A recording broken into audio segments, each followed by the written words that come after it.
Okay, hey, I just wanted to make a little update. Tell everyone that I went to the Low Carb USA 2016 conference here in San Diego, and it had all the big gurus and all the low carb experts.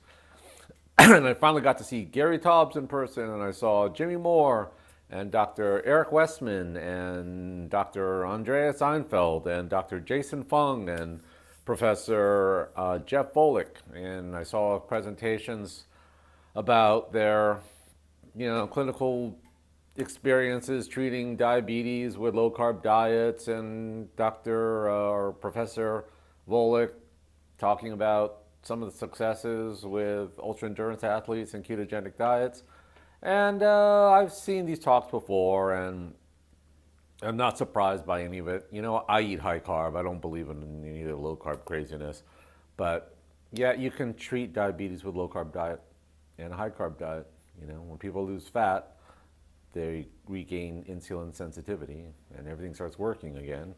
So it's crazy, but so what these guys do, of course, is they just claim this as a win for low carb diets and see everyone's wrong and that they've been the rebels and they've been oppressed for so long.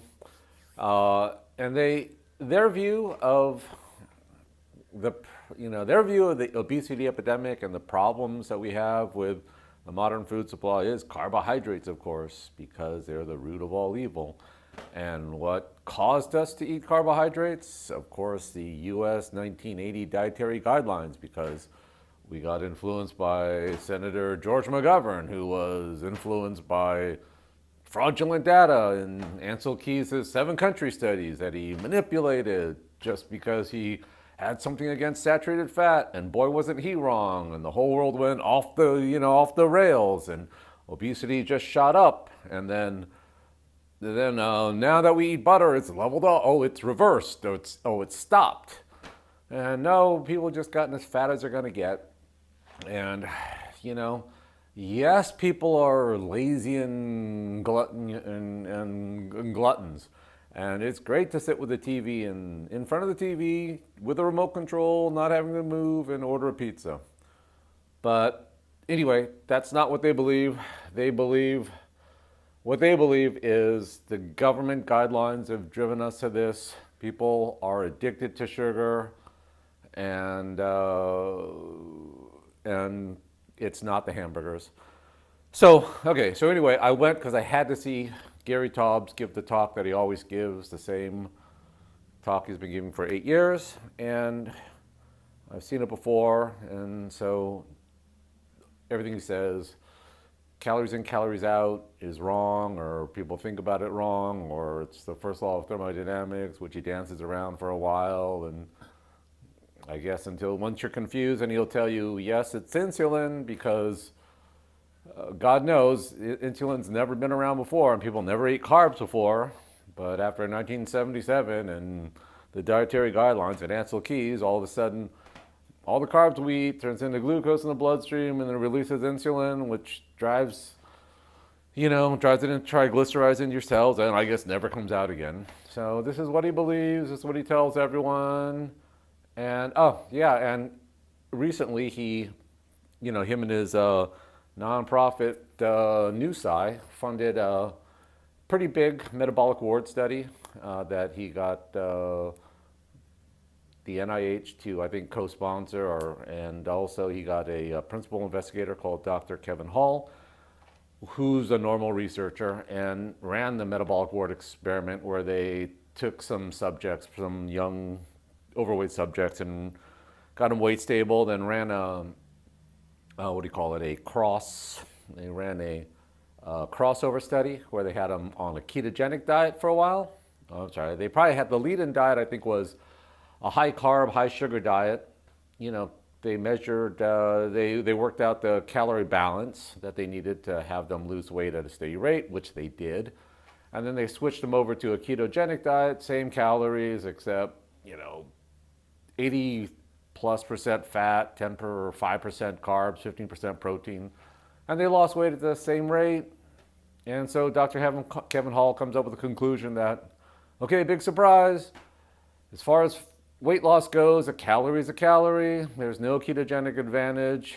And what Gary Taubes has been saying for the last 8 years about carbs and insulin and obesity is falsified. So anyway, someone asked Gary Taubes that question during this, after his talk.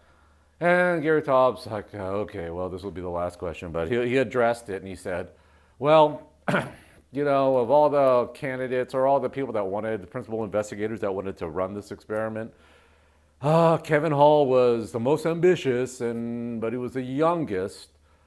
And well, we chose him, and the way he interprets the data is differently than the way I would interpret the data. And what can I do? It's unfortunate.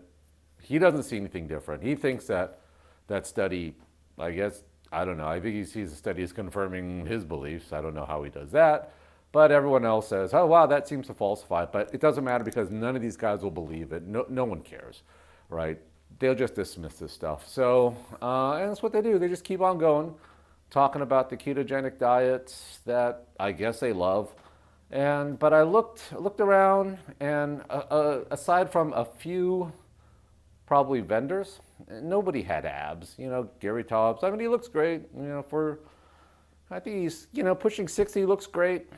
It's tall, looks like a football player. He doesn't have abs. He's not thin, he's not fat. I saw Dr. Michael Eads. That guy is older. He's past middle age, and he's got a paunch. It's pretty bad. I saw Jimmy Moore is overweight, but he's always overweight. But he's been ketogenic for God knows how long, and he's been fasting. He's huge. And then I saw, Emily McGuire and Karen Thompson. They're very pretty, very attractive, but they're not thin, right?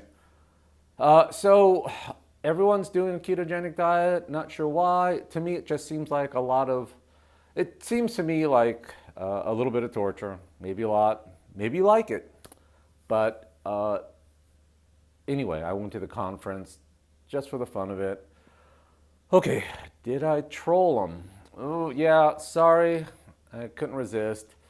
I had to, since I ride my bike there and I ride around, and so I brought over some Cokes that I drank in the audience and ate some bagels, and I had a bear claw, and Dr. Westman was sitting right there, and he saw me drinking the Coke, and I think he was shocked, and I think the people around me were shocked, and Dr. Eenfedlt saw me doing this. I think he did a double take, and but why? Jesus Christ, do these people not eat any carbs? Anyway, to me, it doesn't matter. Calories in, calories out.